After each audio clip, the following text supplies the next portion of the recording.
今日就开始关心天气，这寒流较贵。今仔日咧新北石碇上冷是干那6°C，影伫咧宜兰太平山，对透早就开始咧落冰沙甲落雪。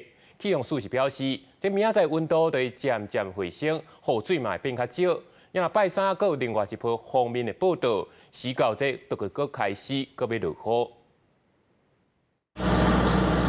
温度显示零度，规片金白世界肯不少人来看美景。太平山车到透早落雪，阁有一大美雪，加上基准一线18公里噶，翠峰林道路面拢无结冰。游乐园正向时间开放，互不少人上山足雪。啊，不过另外一边阳明山也是无落雪。一礼拜拢来5天，来互我讲2度2啊！我是讲今日来看会拄着落雪无，结果无落。雨不要太大就会爬，应该是不会啦，气温应该还不到那么低啊。 虽然阳明山温度一直偏低，不过气象处表示，天气豆豆转大，关山落雪几率豆豆降低，寒流一直影响。车到透早，本岛上期温度出现在新北石碇只有6.4度，车到暗时到车10透早，各地局部可能会出现10度以下。不过8月2时，寒流减弱，气温会豆豆回升。周1、周2环境是一个转干的过程，将会导致日夜温差会比较大。我们可以看到，从白天的20度左右。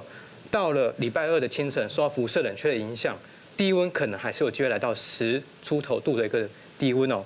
拜二之时，各地高温有希望回升到10度以上。不过暗时佫开始受南方云系锋面影响，佫要变天，水汽豆豆变济。中南部会转做侪云底渐雨的天气，吹去东北季风增强，北部、东部也转做阴天阵雨。公视新闻采访报道。